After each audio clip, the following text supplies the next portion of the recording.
नमामि बुद्धं गुणसागरान्तं नमामि धम्मं सुगतेन देशितं नमामि संघं मुनिराज सावकं।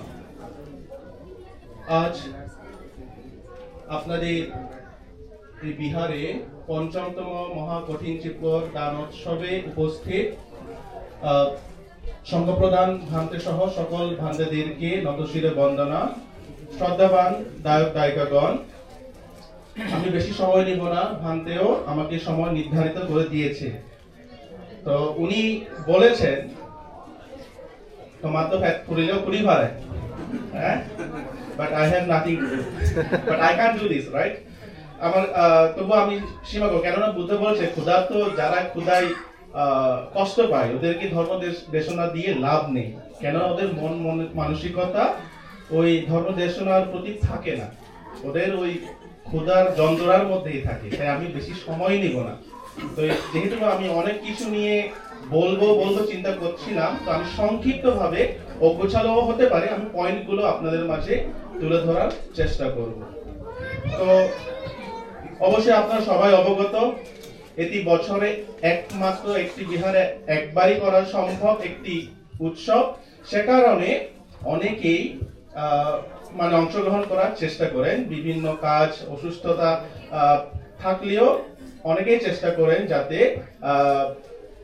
আপনাদের বিহার হতে পারে, অন্যের বিহার হতে পারে, সব জায়গায় অংশগ্রহণ করার চেষ্টা করেন। আমি যা এখানে এসে দেখেছি, তো আমি থাকি যে শ্রীলঙ্কান কমিউনিটি নিয়ে, ওখানে ওই পরিবেশটা তেমন পাওয়া যায় না, একটি মাত্র বিহার, আর আমাকে সবসময় ওদের সাথে ডিল করতে হয়।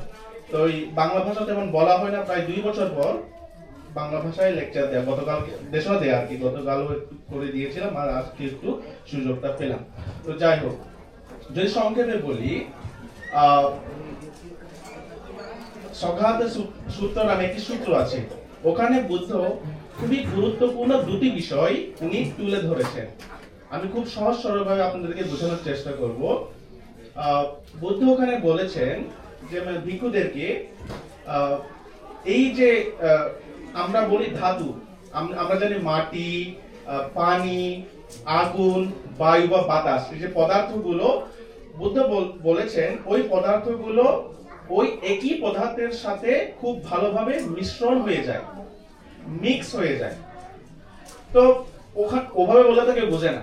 তখন বুদ্ধ বললেন এই বিষয়টি অতীতেও ঘটেছে এবং ভবিষ্যতেও ঘটবে এবং বর্তমানেও ঘটে যাচ্ছে। তো এভাবে বলার পর তেমন পরিষ্কার না বিষয়টা। তখন বুদ্ধ সুন্দরভাবে ব্যাখ্যা করে বললেন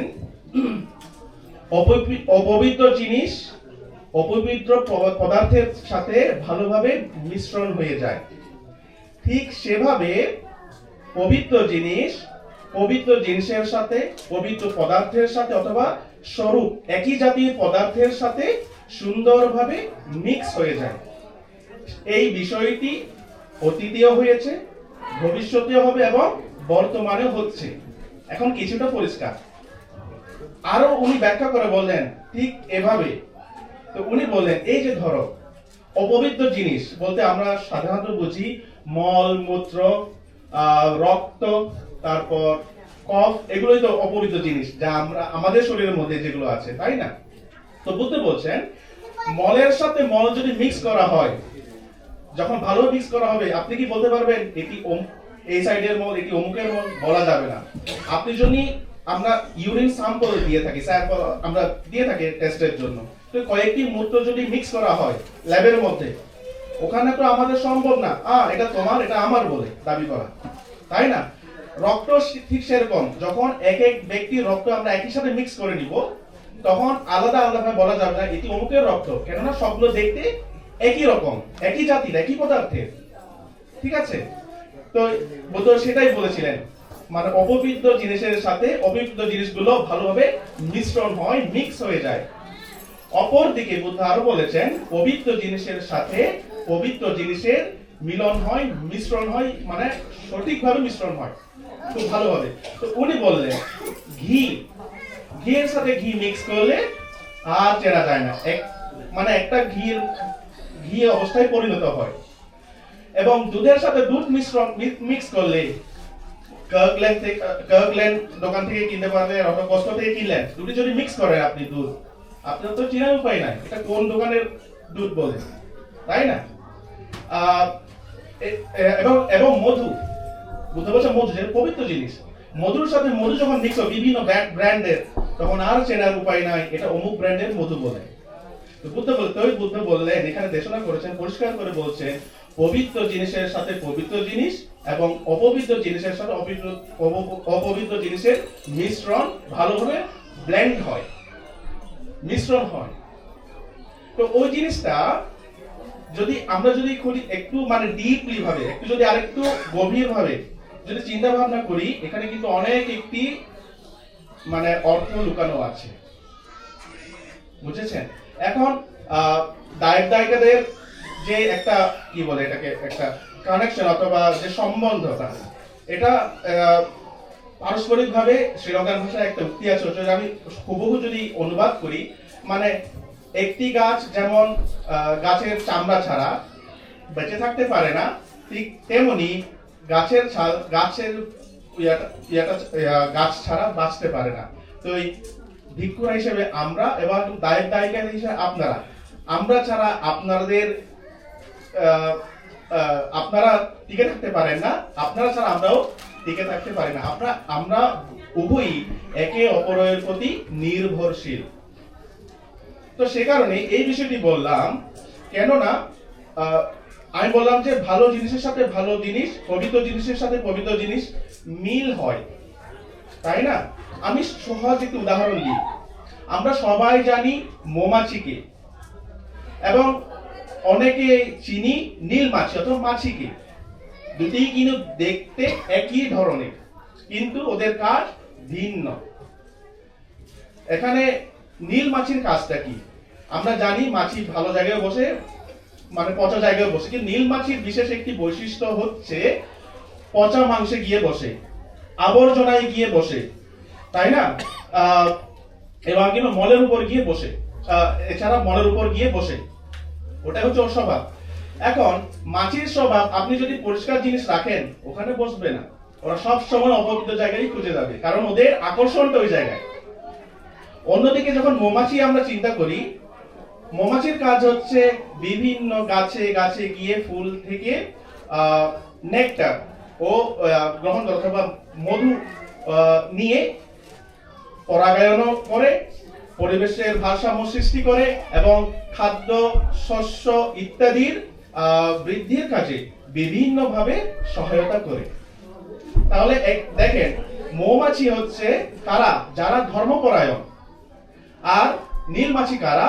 যারা ধর্ম বিদ্বেষী বা ধর্ম বিরোধিতা করে। তো ওই দিন ক্ষমা করে ভান্তে যদি ওই কথাটা বলে, ওই উপযুক্ত ভান্তে আমাকে বলেছেন, বিহারে কোন অনুষ্ঠান থাকলে সহজে গায়করা আসতে চায় না, আসলেও দেরি করে আসে। এখন কুমার শানু কি একজন গায়ক আসলো, ওনার সময় 4 ঘন্টা আগে থেকে বিহারে গিয়ে পার্কিং এর জন্য গাড়িগুলো রেখে দিল। এখন আপনারাই বুঝে নিন, তো এখন পবিত্র আর অপবিত্রতা, আপনারা কি নীলমাছি হতে চান নাকি মৌমাছি হতে চান? তাই না? এখন ওটা আপনার বিষয়, আমি বড় করব না যেহেতু সময় সীমিত। তাই একটা আরেকটু উক্তি করে আমি শেষ করে দিব। ফরাসি একজন ফ্রেঞ্চ ফিলোসফার, ফরাসি দার্শনিক, ওনার নাম হচ্ছে যে জিন পল সার্ত্রে, মনে রাখবেন। ওনার নাম মনে না থাকলে সমস্যা নাই, উনি কি বলতে চাইছেন মনে রাখবেন। Life is C between B and D. খুবই simple. Life is C between B and D.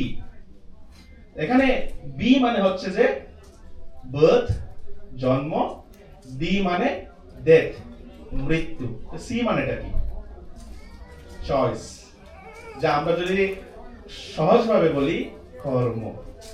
জন্ম আর মৃত্যুর মাঝে এই যে সি, এই যে কর্ম, এখন আপনারাই সিদ্ধান্ত নেবেন মৌমাছির মতো করে মানব কল্যাণের জন্য, নিজের কল্যাণের জন্য, পরিবারের কল্যাণের জন্য আপনারা মৌমাছির মতো করে সেবা দান করবেন, নাকি নীলমাছির মতো আপনারা অপবিত্র জায়গায় যেভাবে অপবিত্র জিনিসগুলো, অপবিত্র জিনিস টানে আকর্ষণ করে, ওভাবে আপনারা নিজের অপচয় অবনতি করবেন।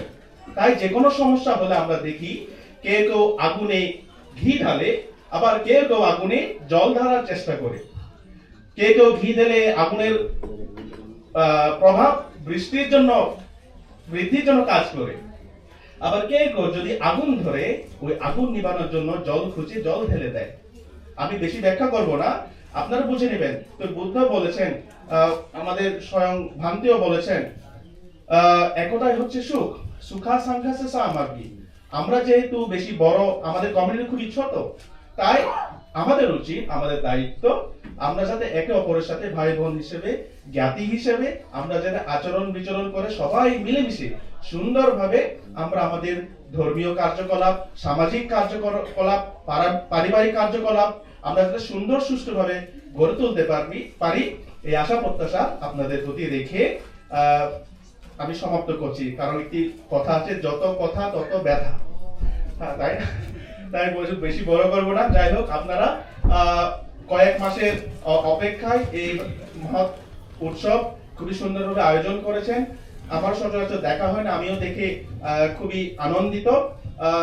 তাই বিশেষ করে আপনারা মনে করুন, আপনারা এই যে আয়োজন করেছেন, সঙ্গদান, জীবরদান, অস্ত্র পুরস্কার এবং নানাবিধ দানের মাধ্যমে আপনারা যে পুণ্য সঞ্চয় করেছেন, এই পুণ্যের ফলে আপনাদের সবার হিতসুখ, মঙ্গল, আয়ুন্নতি, শ্রীবৃদ্ধি কামনা করে এবং সকলেরই নৈবানিক সুখ কামনা করে আমি আমার সংক্ষিপ্ত ধর্ম দেশনা এখানে সমাপ্ত করলাম।